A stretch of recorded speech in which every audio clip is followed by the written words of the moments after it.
Hi everybody, this is my entrance into a painting competition at the Black Diamond Games in beautiful downtown Concord, California. And normally I don't enter painting contests because I don't paint, I feel that I don't paint figures that, good enough for competition. But the premise of the contest was just so whimsical and neat that I had to enter.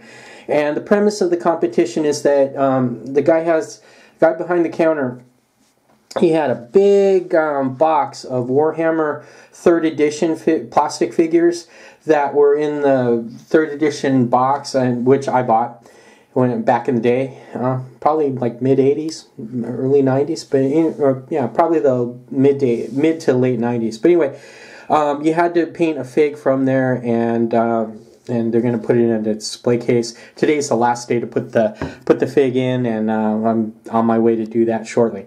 I chose the Beastman. A lot of people were choosing or it looked like a lot of people were choosing the Chaos Warrior.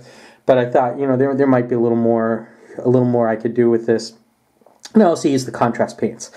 And this figure fought me every freaking step of the way. I had to redo the face a couple times, and then there's a lot of paint buildup, and it doesn't look good, to tell you the truth. But I still want to be involved in the competition. That red contrast paint, I think, came out really good. And then we have the I gave him purple hair, and on his shield is the logo for Black Diamond Games. So I actually get some suck up points for that.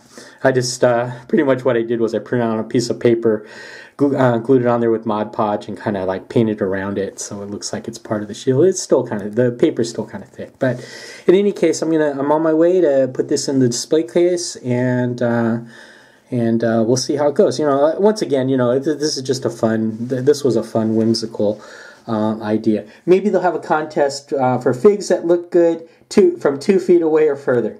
Thanks. Bye now.